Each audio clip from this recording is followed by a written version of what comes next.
Thank you. Welcome to the Queer Comics Show.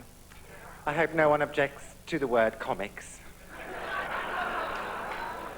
There's been a lot of discussion about it backstage, you know. Was it derogatory? Was it stereotyping us? But I insisted. I said, comics it is, and comics it's staying. And of course, queer comics. I'm here to tell you that everyone you see performing on this erection this evening is certified either gay or lesbian, and I've been very rigorous indeed about it. We don't want any heterosexuals slipping through the net, do we? Thinking, here's my big break.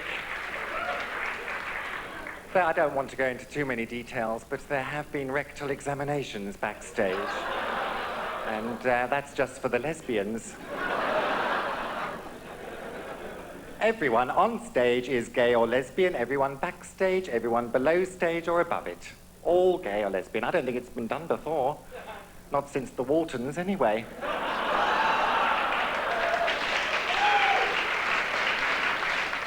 But how gay are any of us? That's what I'd like to know. I mean, I have had straight sex in my time. Oh, look, you're being badgered by a waitress there. What's your name? I'm strangely drawn. Sean. Or Sean. Sean. Interesting hairstyle. Have you been sitting in a draft?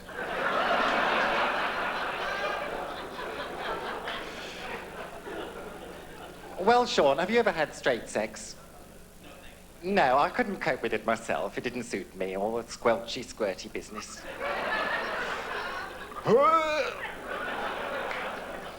And I believe it's traditional on the other side of the church to stay until morning. Well, I'm sorry, I've got a patio garden to tend to. Now, there's a bit of a rumpus going on at that table. You all right? You settled yourselves? Posture. It's quite a long show, and we don't want you to have any problems. Shoulders back. What's your name? Yes? E.T. Oh, hello. Nice of you to drop in. If there's a call for you, I'll let you know.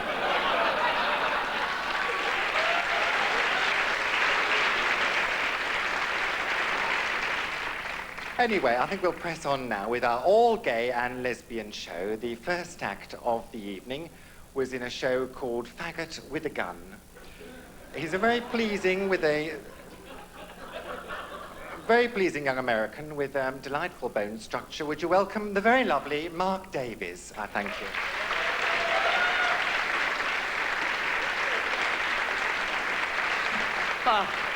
Thank you so much. Well, the first thdyke, that you need to know about me is that I'm not politically correct. I use words like dyke, fag, queer, drag queen, everything like that, completely interchangeably. Not that I'm a member of that reappropriation movement to take words back that have hurt us, that turn that frown upside down movement. But basically, I travel so much, I just can't keep track of what you're supposed to say where, you know? These days, you're supposed to be so politically correct. Every time you refer to the community, you're supposed to call it the lesbian, gay, bisexual, and transgender community, which is great. It's just way too long. So I just say queer BLT.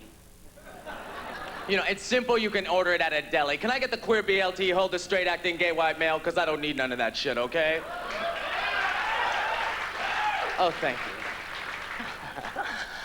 So, I'm from San Francisco, and for those of you that know nothing of the world in which you live, there are more queers in San Francisco than there are priests in the Vatican. But there are more queers in the Vatican than there are priests in San Francisco.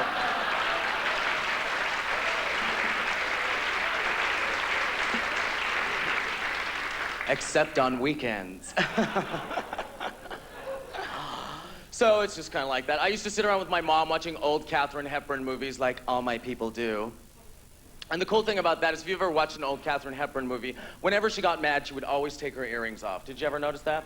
She would go, "You don't love me, you never cared."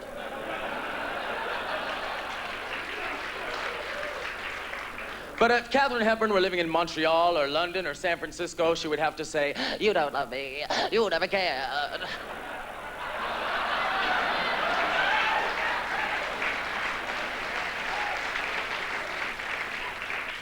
Can I have a round of applause from all the lesbians in the room? Cool. Because you understand the lesbian theme music. That's in every lesbian movie ever. It's in The Hunger, it's in I've Heard the Mermaid Singing, it's in the British Airways commercial, it's in the Chanel commercial. You know the one that goes, ah, ah, ah, ah, ah. You know the one. Whenever you hear that music, you know lesbians are coming.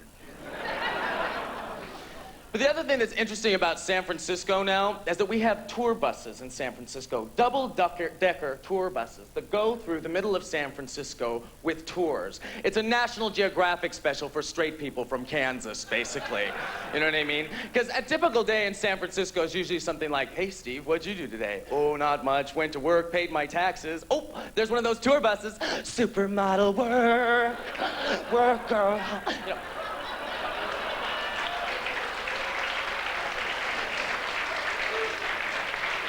Because we just feel like we should give the people what they pay for, you know what I mean? You know, what's amazing to me these days is that more queers don't snap. And I mean like serial killers, you know what I mean? The stuff that we have to put up with in our community. I had a therapist look at me once and go, "Mark, I think you have more anger in you than you even realize." So I shot him. And I felt better. It was great. It was scary growing up for me in my hometown because the three-butted logger people would come after me. We're talking guys with plumber butt, stomach butt, and butt head, you know what I mean? The guys that come up to you in high school and go, "Hey, faggot. Hey, Mark Davis, you're a faggot. How'd you turn out to be such a faggot?" I'm like, this is the option?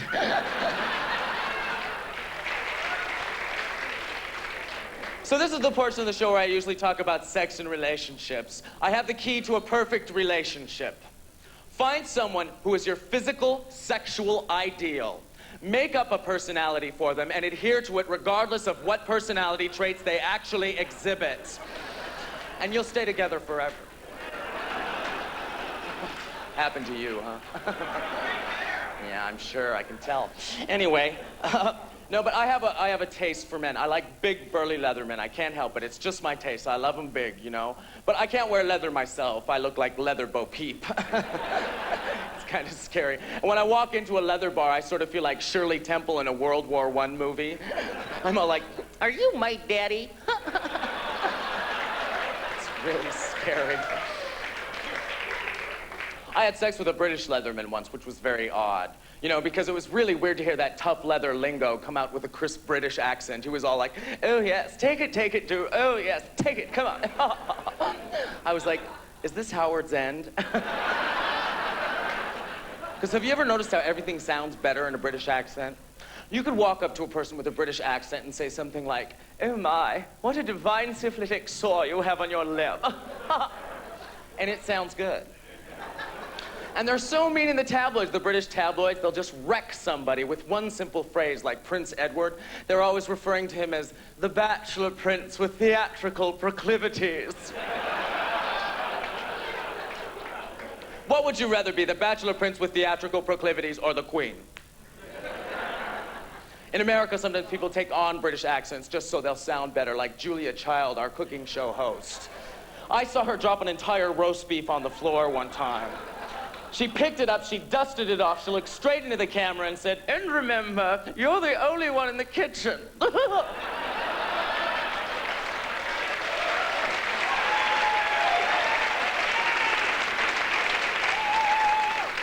I was going out with this one guy that was this huge bodybuilder one time, and we went down to his place, and he was so boring I thought I would die, but we had sex anyway. 3:30 in the morning, this guy's boyfriend breaks into the house, like huge bodybuilder. This was like Glenn Close on steroids, okay? This was a great white shark in a codependent feeding frenzy, and I was the chum. You get the picture? 3:30 in the morning, they're fighting out in the hallway like fag Godzilla Mothra going, "Oh, gosh, stop it." I'm in the bedroom with the sheets up to my tits like Janet Leigh from Psycho going, ah! This guy comes in, he breaks down the bedroom door and goes, whoomp, who's this skinny wimpy slut you're sleeping with? And all I could think was, oh my God, he thinks I'm skinny. Thank you very much, I've been Mark Davis.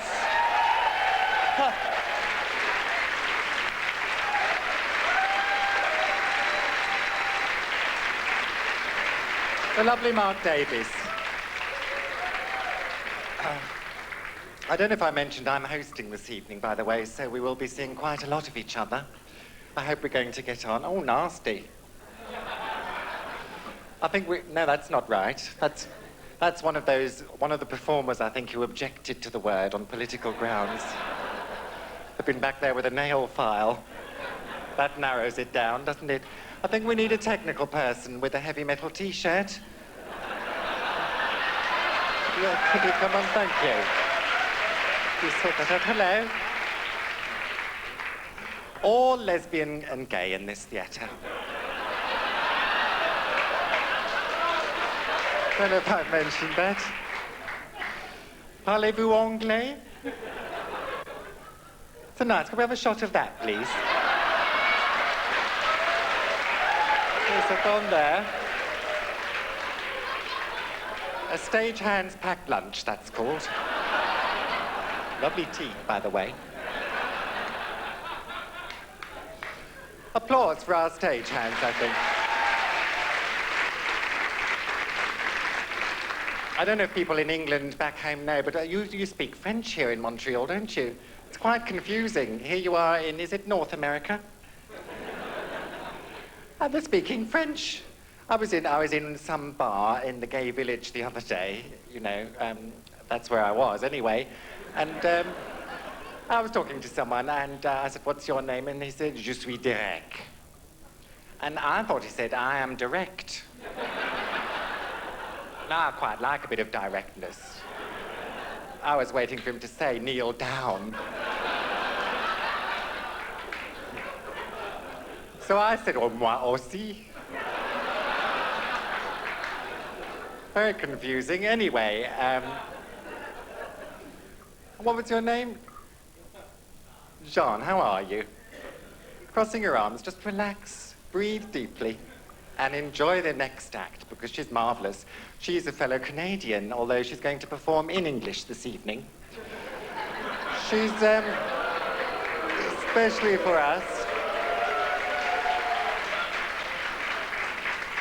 don't clap on your own, please. Someone will throw you a fish. Would you welcome onto this stage the very lovely Elvira Kurt? Thank you. Thanks. Thank you. And this is so great, you know. Even when I was closeted in my act, I never felt comfortable in the straight clubs, you know. Me and 200 suburban couples somehow just weren't connecting. They'd be sitting there glued at the elbow and she's staring at me going, gee, Steve, I don't think she's very funny. Do I?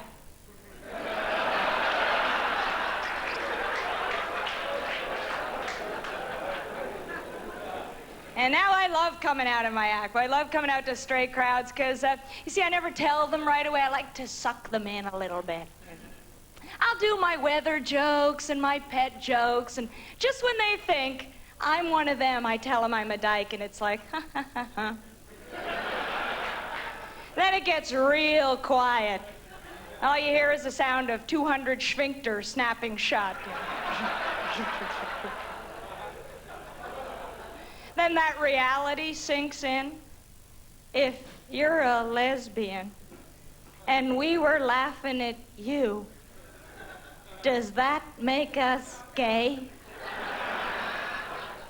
Yes. Yes, it does. Oh, yeah.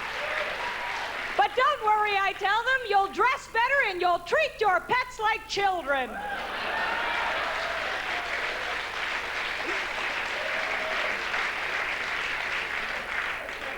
My poor parents, boy, when I think about it for them, geez, you know, they had a hard enough time with me doing comedy. You know, but I always have to think of it from their point of view. You know, they're two tiny little Eastern European immigrants coming over from a war-torn country to make a better life for themselves in Canada. Oh, they decide to have only one child. To give her every advantage they never had, and this is who I am, thank you. Only child, stand-up comic, lesbian. Oh, the scrapbooks overflow at my place. This was the university she was supposed to go to.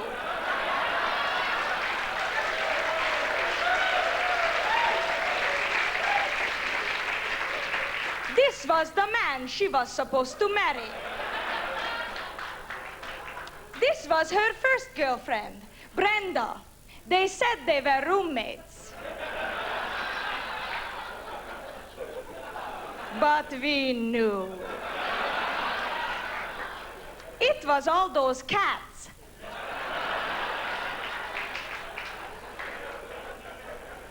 Well, I remember when I was just starting out and my parents would come to those early shows and just watch in amazement as people were laughing. And they'd go home and sit across the kitchen table from each other, shaking their heads, stirring coffee, going, I don't know. Who was funny in your family? Now it's like, I don't know. Who was gay in your family? 'Cause that's very big for my mother, you know, Van, did this happen to you? You know, I have no idea, I really don't, because I've learned that in this world there is a very distinct order in which your own homosexuality is realized by everyone else, then you, then your parents.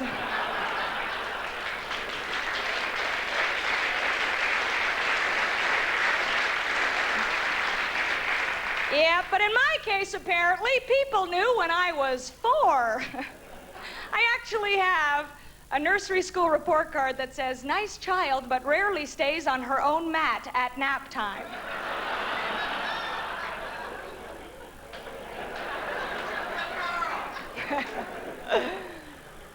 And you can live with that, but eventually you've got to tell somebody, you know? So who do you turn to? Why?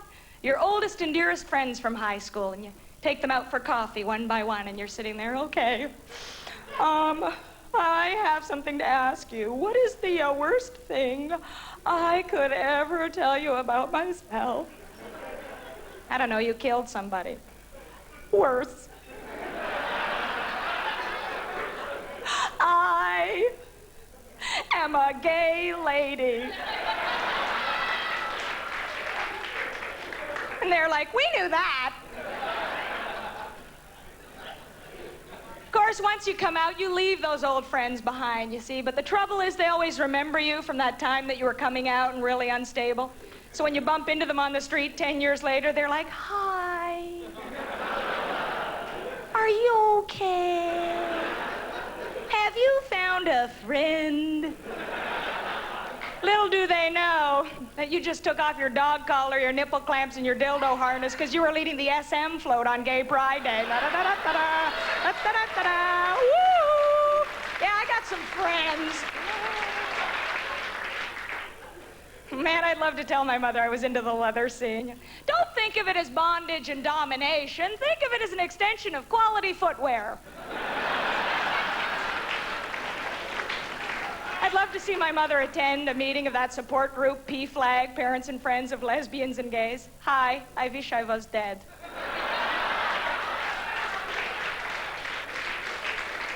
I just can't tease my mother, though. Oh, you think it's so funny. Well, go ahead, do what you want. Throw your life away. But remember, I carry you for 9 months. In the winter, in Canada, and now you're gonna do this. Go ahead. Break your father's heart. Is this how it's gonna be for you, huh? One boom and after another for the rest of your life? God, I hope so. Thank you very much. You did a great crowd.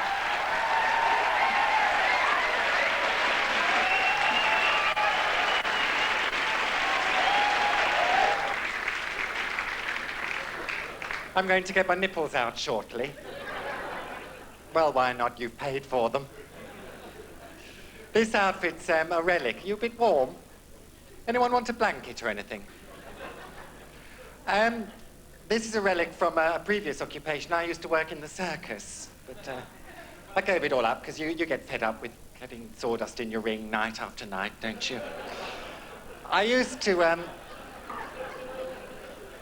hurry along, please. I used to be the human cannonball. Although there was no actual cannon involved, I just used to shoot over the ringmaster's back.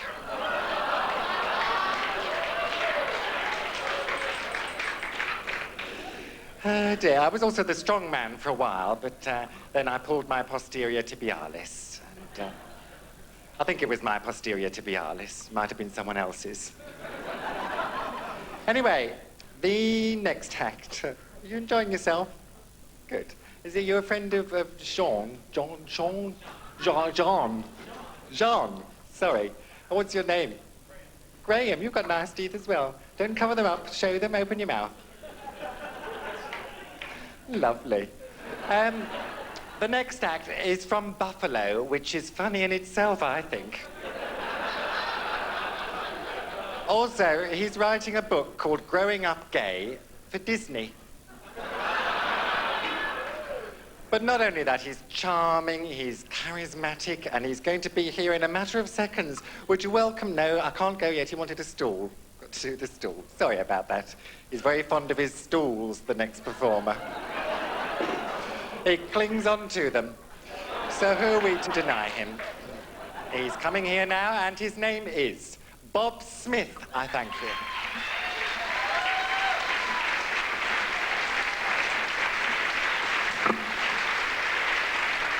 Thank you. Thank you. My name is Bob Smith, and I come from a very conservative family, and it wasn't easy telling my parents that I'm gay. I made my carefully worded announcement at Thanksgiving. I said, "Mom, would you please pass the gravy to a homosexual?" She passed it to my father. A terrible scene followed.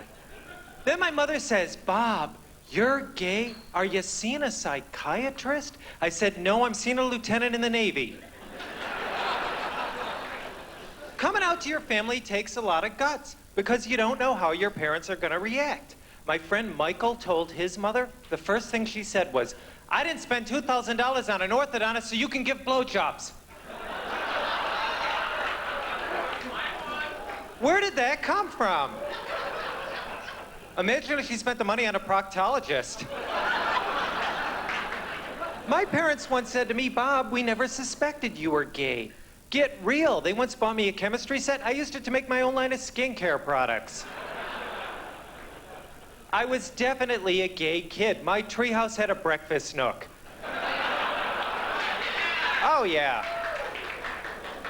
And I was raised Roman Catholic. Now, according to the Catholic Church, it's okay to be homosexual as long as you don't practice homosexuality. Which is interesting, because I think it's okay to be Catholic as long as you don't practice Catholicism.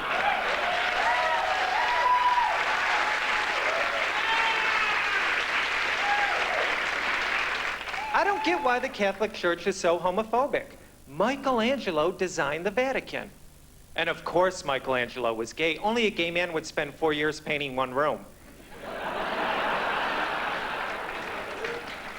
You know who makes me angry now are these right-wing fundamentalist preachers. They have them in New York. One of them shouted at me, "Are you ready for Judgment Day?" I said, "No, I have so much shopping to do."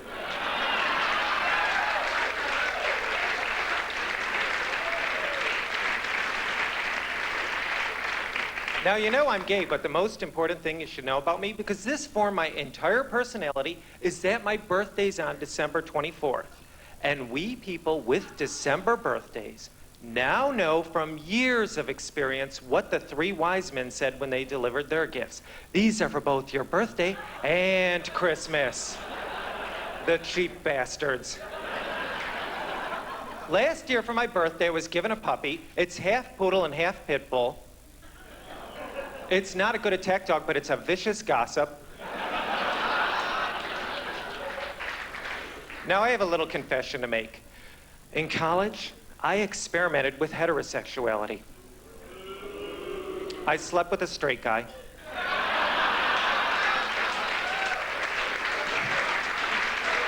I was really drunk. My best friend in college, Ted, was straight. And I remember we would go to parties where Ted would meet a woman and start to undress her with his eyes while I'd be putting her in a whole new outfit. And it can be traumatic for a straight woman to date a gay man because then she might go through life expecting all men to really listen to her.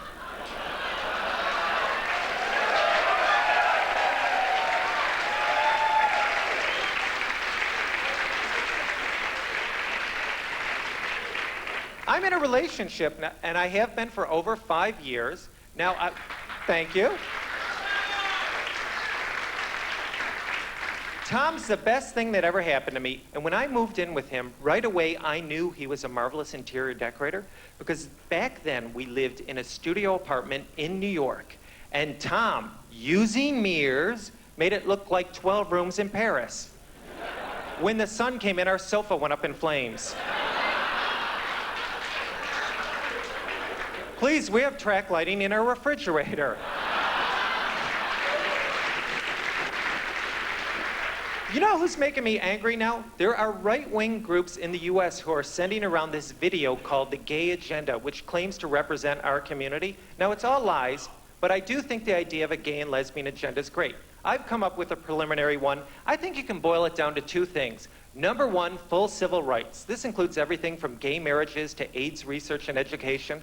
And number 2, we want all national anthems to have a 25-minute dance version. Yes, I think it's very reasonable. Now, I'm going to get going. Before I do, I have one last thing I want to share with you. My mother saved everything, and she actually saved a children's book I wrote and illustrated in the 6th grade. It was a class project. We were supposed to read these stories to kids in kindergarten. She had it wrapped in saran wrap all these years. I want to emphasize I did not make this up for the act. All the dialogue, all the drawings are exactly what I did then. When I reread it, I thought, this is so gay. Ben the Big Bronto. This is the title page.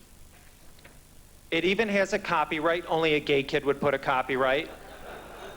Many, many years ago, in a jungle lived a dinosaur named Ben. He wasn't liked very much because of his size. Ben was big.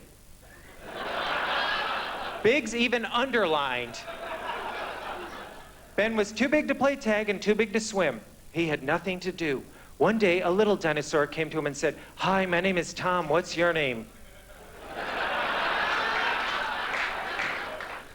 So Ben had a new friend, Tom. Boy, it's hot today.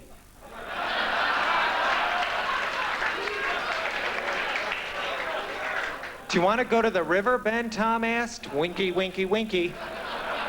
It's like a porno movie. Well, I don't have time to read you the whole thing, but I know. I can tell you this, though. It's a gay triumph. It's a very happy ending. Ben and Tom moved to New York and become successful models at the Museum of Natural History. Thank you, guys. You've been a great audience. Thank you.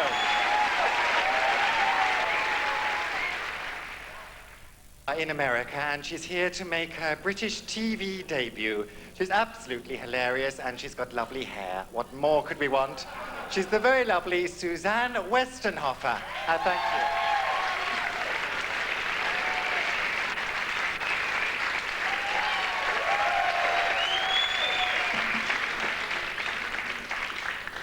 Well, hi. I am Suzanne Westenhofer, and I'm a lesbian comedian. Woo! I know, I remember when that used to stand out. When being a lesbian used to be special, different, kind of, you know, something that made you feel good. Now, everybody's a lesbian. Have you noticed this? Everybody's coming out, everybody's a lesbian. I knew as soon as we started to dress better, everyone would want to be us. So we'll all be lesbians. It'll be fun.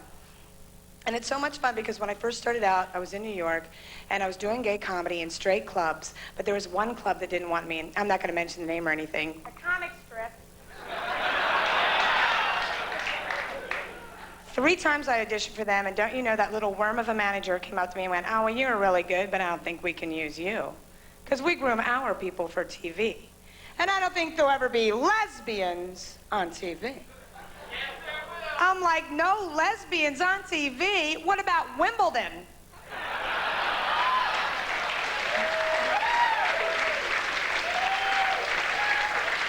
How about Alice on the Brady Bunch? Oh, and I guess you didn't know about Miss Jane Hathaway, Hillbilly. She was a big dyke, didn't you think so? Come on. Actually, there are lots of lesbians on TV now. Have you seen the lesbian on Roseanne? Yeah, Darlene. And,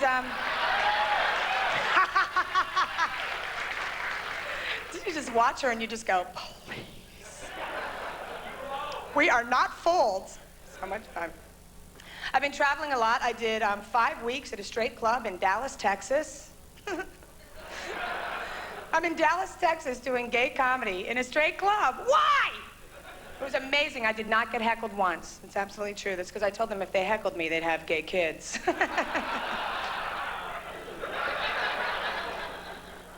I did have one man, though, who stood up in the back. He had sort of a moment, and he felt the need to share it with me during my show.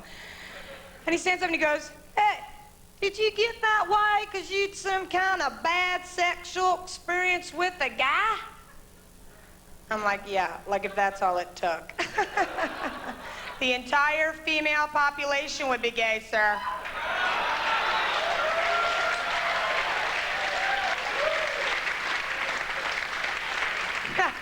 I'd be up here talking about the weather. No act at all. All right, thank you. It's been a great year. Everyone is coming out. Katie Lang came out. Very good, very good. Melissa Etheridge came out. My personal favorite, last year on the March on Washington when Martina Navratilova came out. Do you think there were like 6 people in Nebraska going, oh, no way! I would never have suspected her! Way to cover. I got to meet Martina and I was very excited about it because I've been stalking her for 11 years. And, because I love her. Do you love Martina? I love Martina. I do.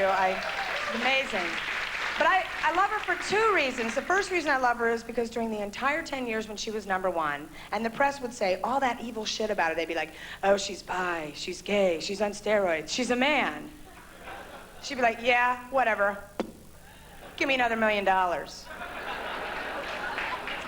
the other reason I love Martina is because I want to lick that vein that sticks out in her forearm right there. Sorry. It's probably more information than you need. This is fun because most of you are gay, and I like that because when you perform in front of straight audiences, I get a lot of strange responses. Usually the couples sit up front, the guy-girl couples. Ew. And as soon as I say I'm a lesbian comedian, the guys will go like this to their girlfriends or wives. Yeah, like I couldn't get her if I didn't want to.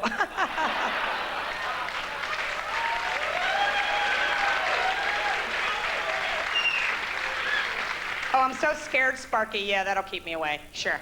All right. So mean. It's just been that way. But it's like too much fun, and I'm enjoying myself. But there are places, you know, that lesbians don't belong. All right, I'll just say it, okay? There's a lot of places we don't belong, like the emergency room in a hospital. You know why? Because they always ask us those questions we have no answers for. You know, you getting an X-ray? In your face. Oh, yeah, Miss Westenhofer, you tell us, is there any chance at all that you could be pregnant? No. None at all. No. Well, are you sexually active? You bet. Well, what form of birth control do you use? That's funny. Well, actually, we don't use sperm.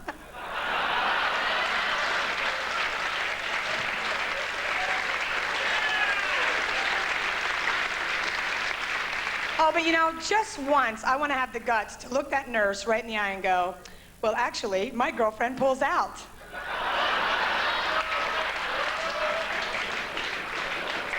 Oh, we know it's a risk. But we're Catholic. In my travels, the thing that I'm finding is that straight people are afraid of us.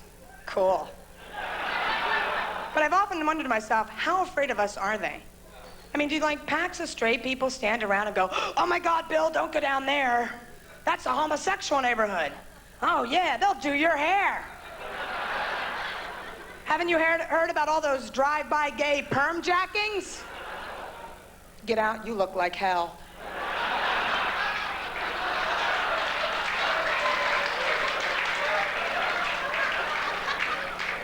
All right, you can go.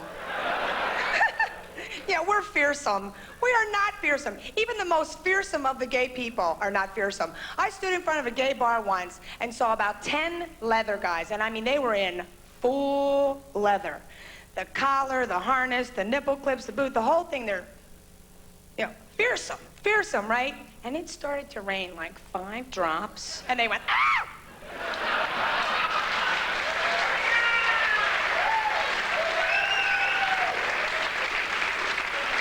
Yeah, we're scary. Sorry. It's just too much fun. So, do you ever feel sorry for straight people? Oh, I do. No, I do. You know why? Because in the States, they have to fight in the military, and we don't. I hope there's a big war. Bye! You be careful.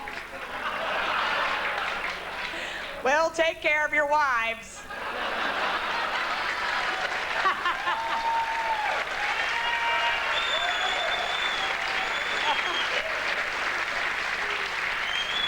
Oh, I'm being mean, and I don't want to straight bash. I don't.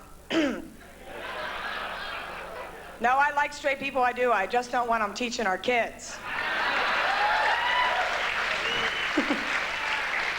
And you know why I say that, don't you? Because they always say, well, I don't care if they're homosexual, I just don't want them around our kids. I'm like, excuse me. We've been teaching their kids to read and write for about 1,000,000 years. Work it out, dudes. That makes me crazy. What would they do if there were no gay teachers? Let me tell you right now, no drama club. Forget that. Right? And who do you think they're going to get some straight girl to coach softball?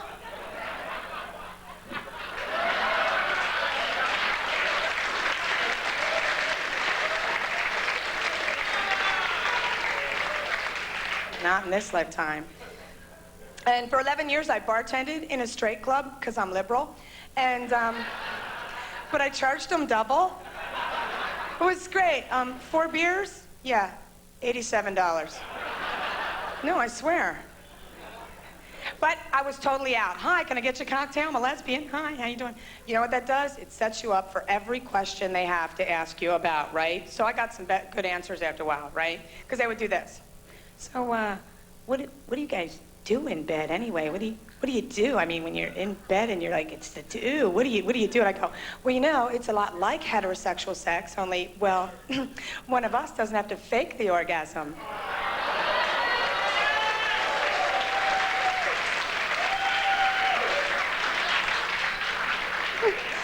How about this one? You get this one? Well, how'd you get to be a homosexual? How'd that happen? How'd you get to be? I'm like, okay, homosexuals are chosen first on talent.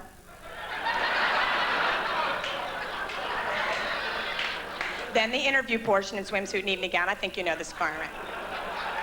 But I had this one guy, he was so obnoxious. He hated the fact that I was gay, and every day he was in my face with something. You know what I mean? He just couldn't stand it. One day, he forced me to be a mean little lesbian. It happens. He comes in, he's all puffed up, he's got himself an idea. He's like, hey, Suzanne, you know, I've been thinking. You know, my wife, she's not so interested in sex so much anymore. Why don't you come on over, you know, jazz things up a little bit for us. I'm like, listen, Bob, your wife's not so interested in sex so much anymore, because I've already been over to your house. Thank you all very much. Thank you.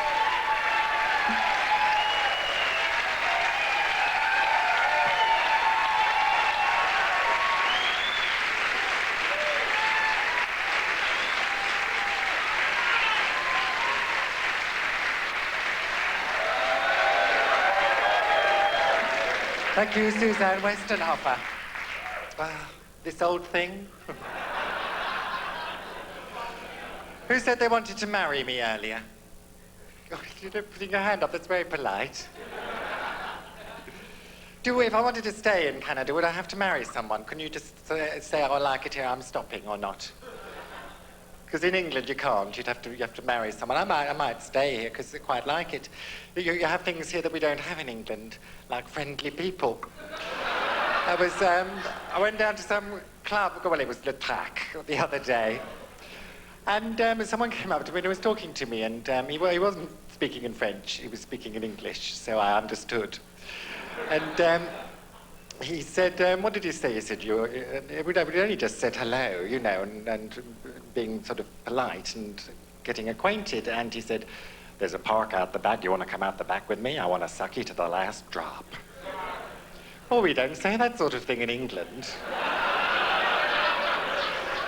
Don't take my last drop, please.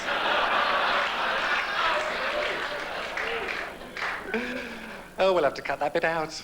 It's a shame. You can't say anything rude on television, even on an exclusively lesbian and gay show, as indeed this has been, because it's just about all over now. We have to go our separate ways. So I'll be off in a second. I shall pop into my spaceship, because that's how I travel around. It's the only way to travel, really, I think. It's got every modern convenience inside. It's got cruise control, which I think's important. And the most exciting feature for me is the minibar and bidet combined. Now, I don't know if you've ever had a Bucks Fizz up your jacksie, but it's very, very refreshing indeed. And inside, you know, there are various rooms inside, and I've named them all after my favourite celebrities. So the master bedroom is the Marky Mark suite. The outside lavatory is the Roger Whittaker powder room. And the spare bedroom is the Prince Edward suite. And he's actually in residence at the moment with his friend. Not sure what his friend does. I think probably most things. So we're all off now. On behalf of all the lesbian and gay performers, nay, queer performers that you've seen tonight, thank you very much for watching The Queer Show, The Queer Comics Show, and we'll see you soon. Thank you.